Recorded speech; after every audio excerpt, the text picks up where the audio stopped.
Boa tarde. O Botafogo hoje não conseguiu impor o seu ritmo, faltou um pouco ali de espaço, um pouquinho mais de capricho também nas finalizações. Eu queria saber de você se esse empate tem um sabor de derrota e qual o principal fator que você atribui a esse resultado. Quando nós perspectivamos o jogo e olhamos sempre para todos eles, para o ganhar, quando não conseguimos, tem sempre sabor, temos perdido alguma coisa nele. Não podemos esconder a nossa desilusão, quer com aquilo que fizemos, quer com o resultado. Nós não podemos nunca mascarar a nossa realidade. Não estivemos bem, ponto. Não estivemos num dia bom. Não conseguimos fazer em campo aquilo que perspectivávamos fazer. E isso aconteceu porque do outro lado também teve uma equipa que também lutou bastante pelo resultado e conseguiu os objetivos que queria do jogo.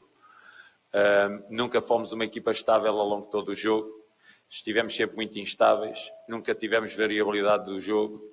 Produzimos aqui e ali variabilidade ao jogo, mudando de corredor e utilizando os 3 corredores. Quando o conseguimos fazer, e conseguimos mais na primeira parte do que na segunda, conseguimos mais resultados. Esses mais resultados é mais situações possíveis de gol. A segunda parte foi jogada muito... O lado emocional do jogo esteve muito presente e eu acho que quando o lado emocional do jogo está muito presente, rouba espaço ao lado racional do jogo. Isso, há muita gente a adaptar-se à nova realidade, a nova realidade do Botafogo, de estádio cheio, e obrigado aos adeptos, obrigado à torcida. Até nisso nós e os meus jogadores têm que se adaptar. É fantástico esse conforto que vem da torcida, e a avidez, o querer dar muito, a resposta pela positiva dos nossos jogadores, muitas vezes atrapalha os caminhos para isso. O caminho mais rápido para o golo muitas vezes não é a linha reta, há outros caminhos para chegar a golo. E eu acho que emocionalmente nos desequilibramos aqui e ali, não só por nós, mas também a equipa adversária também fez com que isso acontecesse. Não foi um bom dia para nós. Boa tarde, Luiz. Raio do Mercado de Futebol. O Botafogo terminou o jogo pressionando a Juventude com 4 atacantes, após a saída de Patrick, Chay e Sauer para as entradas de Tietê e Diogo Gonçalves Matheus Nascimento. E eu queria perguntar por que você optou por essas alterações, por essa formação, e como você avalia o desempenho dessa formação no final do jogo, visto que gerou um empate. Sobre isso já disse que não foi um jogo bem conseguido, a nossa avaliação não pode ser positiva quando não atingimos objetivos. As alterações...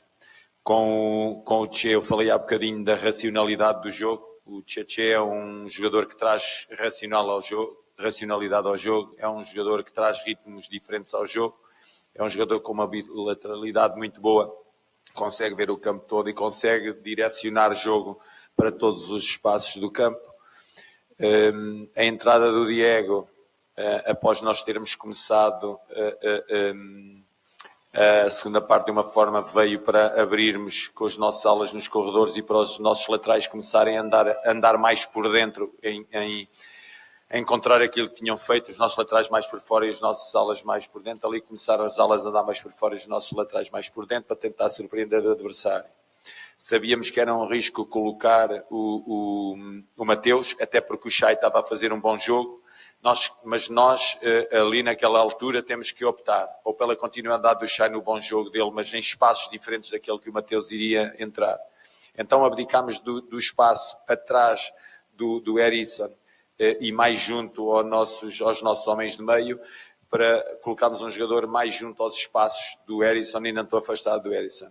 Aí para o Erisson poder arrastar o central para zonas que permitissem ao Mateus entrar.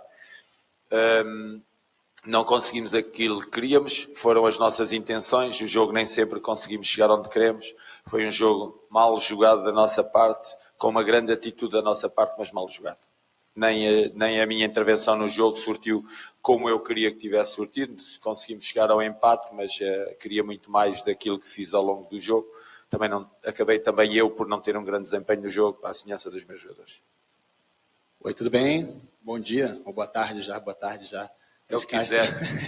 Bom dia, boa tarde e boa noite. Ou boa noite daqui a pouco. David Sharp do Antenados na jogada. A gente entrevistou aqui, depois do jogo, os torcedores do Botafogo, vários torcedores, e mesmo com os resultados ruins até aqui em casa, né, perdeu do Corinthians, agora empatou com o Juventude, a torcida está gostando do seu trabalho, pela metodologia, por jogar ofensivo, por ter o time está muito raçudo, são palavras dos torcedores. Então, eles estão te dando nota 6, 8, notas relativamente boas, consideradas boas. Agora, o que eles estão criticando é o Patrick de Paula.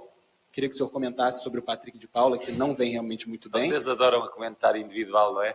Não só o quanto ele... Mas eu falo sobre tudo. Quanto ele, o Patrick de Paula, que é o camisa 8 do time, e o Sauer também, que é um jogador que chegou mais recente, o quanto eles vêm influenciando positivo ou negativamente na dinâmica do time, principalmente na transição ofensiva.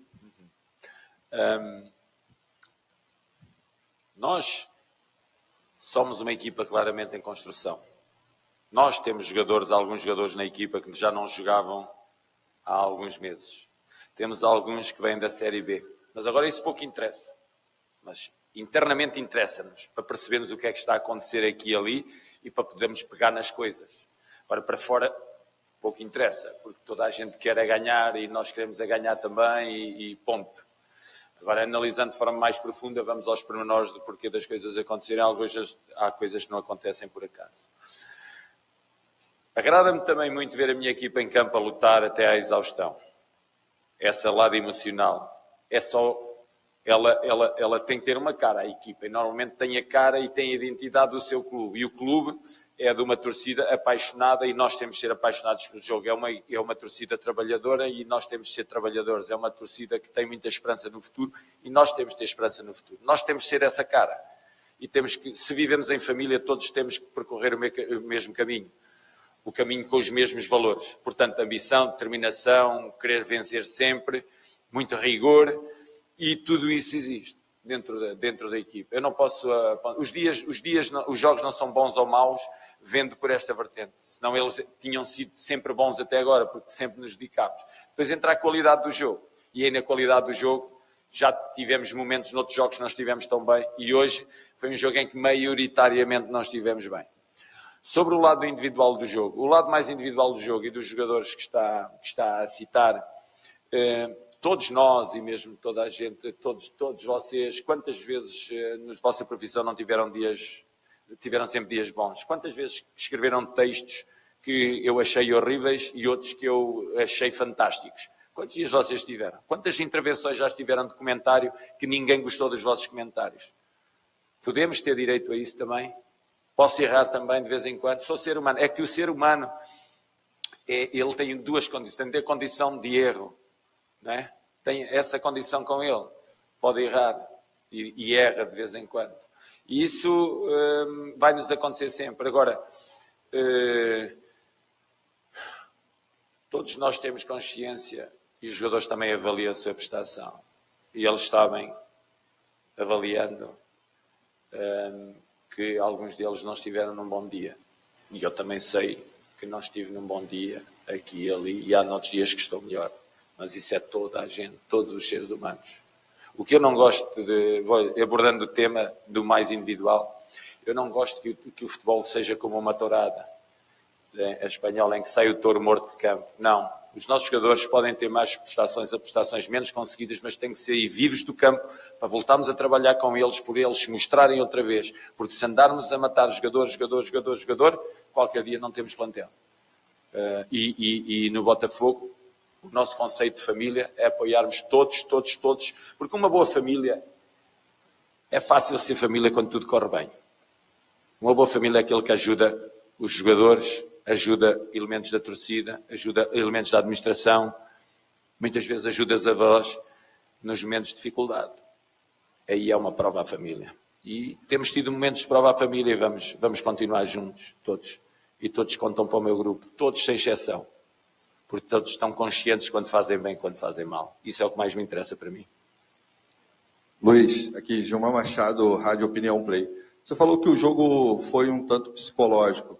Eu, de alguma maneira, lá da cabine, pude observar que também o jogo foi um pouco físico, com muitas faltinhas, interrupções. 14-15.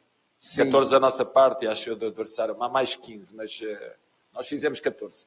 Você coloca essa questão de muitas faltas e, de alguma maneira, que a gente aqui no Brasil chama de cera, né? Algumas paralisações dentro desse jogo psicológico. E se, de alguma maneira, eu sei que você não gosta muito de falar da questão de arbitragem, Não seria esse o papel, de alguma maneira, da arbitragem, de lidar com essa questão mais do tempo? E, assim, já emendando uma segunda pergunta dessa questão da família, que você está sempre falando. Aqui no Brasil, a gente teve uma Copa do Mundo que se falou da família escolar, e o Luiz foi treinador lá em Portugal. Queria saber a influência, de onde é que vem, como é que você constrói essa ideia de uma equipe, um elenco ser uma família? São duas perguntas, uma do jogo e essa questão em relação à família. Essa do jogo é um problema do futebol quase em todo o mundo. Há poucos países que se estão a sentir satisfeitos com o tempo útil de jogo. Ultimamente também se fez um estudo grande em Portugal sobre isso, e aquilo que eu tenho dito sobre isso é uma questão cultural. Nós não podemos mudar as coisas de um dia para o outro. São gerações e gerações para nós sentirmos mudanças na sociedade. E, portanto, estarmos aqui nós a querer resolver um problema que existe hoje, nós não vamos conseguir fazer. Vai durar décadas a resolver esse problema. Mas eu acho que, indo mais direto àquilo que me está a perguntar, eu acho que hoje o jogo teve muito pouco tempo útil de jogo.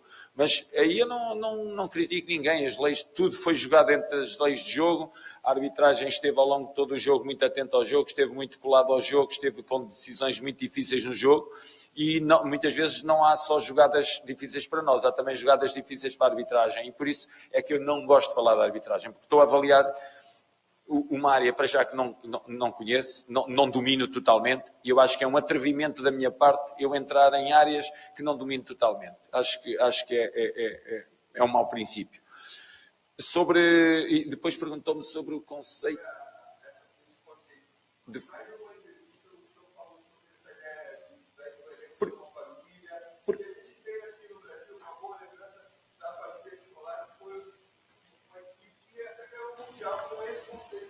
Claro, mas eu acho que eu não falo só nesse conceito, do futebol. Acho que esse conceito tem de ser um conceito presente em nós, esse conceito de união. Quando falo de família, falo de união. E eu acho que torcida, Botafogo, administração, staff técnico e o staff logístico, todos os staffs que pertencem ao clube, acho que devem caminhar enquanto família. Não tem sentido caminhar de outra forma. Porque se nós não caminharmos com esse conceito, vai ser muito difícil ultrapassar adversidades. Veja, nós estamos a chegar da Série B. Nós não tivemos isso. Estamos a montar uma equipa nova. Nós não tivemos um conceito de união, vamos desabar. Porque vai haver momentos muito difíceis. Nós estamos em construção, nós estamos a construir uma casa a viver dentro dela. E quem constrói uma casa a viver dentro dela, de vez em quando molha-se. De vez em quando o vento entra por todas as janelas. Ok, quando o tempo dá mais tranquilo, nós sentimos bem dentro dela. Portanto, o que eu quero dizer com isto? Às vezes vamos nos sentir desconfortáveis, porque não está construído. Agora, isso joga a meu favor? Não joga a meu favor. Porquê? Porque no futebol não há tempo. Porque eu tenho a consciência exata no dia que vai chegar um dia que vou sair. Eu só não sei quando. Entende? E aqui no Brasil, normalmente sai-se mais cedo do que aquilo que nós prevemos. Portanto, de repente a casa pode desabar em cima de mim. Mas isso, eu caminho com as minhas convicções e com o meu conceito de família sempre até ao último segundo da minha estada no Botafogo. O que eu quero, neste momento, o melhor para o Botafogo. E vou-me entregar por completo a isso. E os meus jogadores também, a torcida também está a fazer. A torcida está fantástica. Fogo. Se nós estivéssemos ao nível deles, tínhamos goleado. Mas não deu. Professor, se me permite, eu tenho duas perguntas para você. A primeira é que você falou que ainda havia um time em construção. Na sexta-feira, você completou recém um mês de treinamentos no Botafogo. Então, eu queria que você fizesse, de certa forma, um balanço desse primeiro mês, dizendo que evolução que você enxerga e, principalmente, os pontos mais urgentes que você vê que precisam ser corrigidos. Uhum. E a segunda pergunta sobre o seu primeiro clássico, que está se avizinhando a próxima rodada. Não sei se o senhor já pensou sobre isso, mas é contra o Flamengo. Se o senhor puder falar sobre o que você sabe de clássico, enfim. Ok. Começamos pelo clássico. Todos os clássicos são apaixonantes. O Flamengo-Botafogo é um clássico, como todos os outros, apaixonantes, em que geram muitas emoções, em que se geram muitas frustrações, em que geram muita alegria, muita tristeza, porque no futebol é isso. O futebol vive disso. E essa, de certeza, vai ser um clássico cheio de paixão.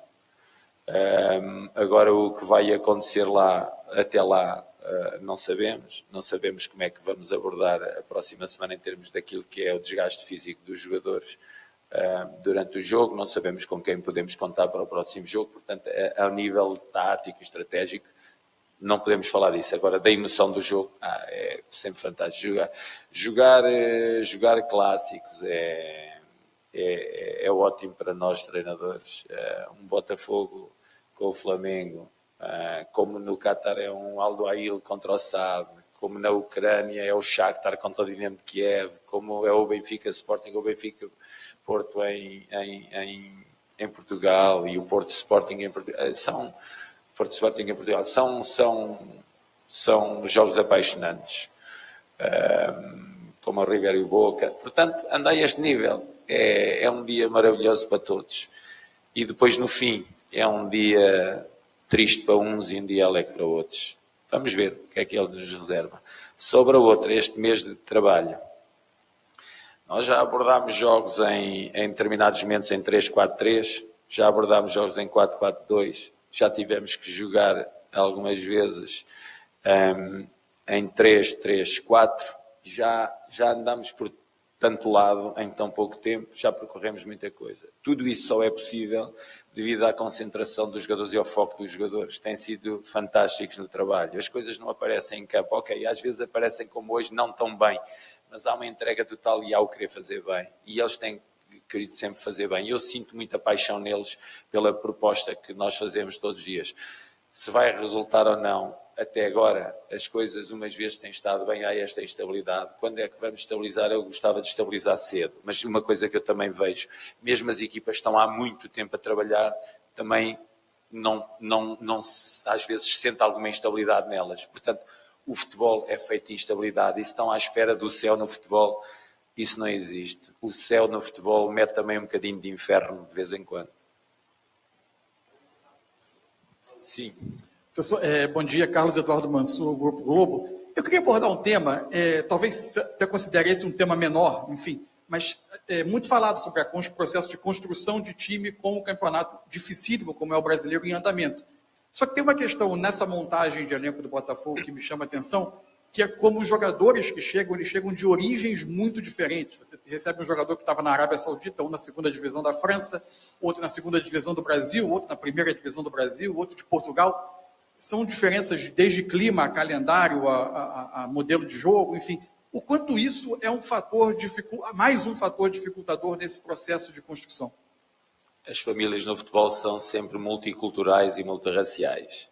Portanto, isso não é uma dificuldade inicial, porque eles têm que se aculturar, e eu também me estou a aculturar, mas é algo que rapidamente nós instalamos. Nós que percorremos o mundo, eu nos últimos 3 anos estive em 3 continentes. Em 2 anos estive em 3. Estive na Ucrânia, estive na Andoa e agora no Rio, com o Botafogo. Portanto, e se eu me adaptei, eles também têm que ter. O ser humano tem essa capacidade de adaptação. Agora, eles estão mais confortáveis em determinadas formas de jogar do que noutras estão, em determinados ritmos do que noutros estão. O ritmo brasileiro, do Campeonato Brasileiro, é muito exigente, é tremendo, é violentíssimo. Quando eu ouvia dizer que o ritmo do futebol aqui era um ritmo baixo, eu via e não me parecia baixo. Agora estou a sentir que realmente não é um ritmo baixo, é um ritmo altíssimo, uma velocidade. E é isso que nós não devemos deixar cair os jogos muitas vezes. E hoje deixámos cair nessas transições. E nós gostamos de dominar o jogo, apesar de termos tido 61-39 em posse de bola, mas nós permitimos, mesmo nesses 39 de posse do adversário, muitas transições. Eles jogaram muitas vezes em transições e isso apanhou-nos ali desequilibrados algumas vezes. Portanto, essa aculturação ao país, essa aculturação a uma ideia de jogo, essa uma aculturação à cultura do próprio clube, é algo que vai levar tempo, mas pode ser que tenhamos tempo. Tá, uma boa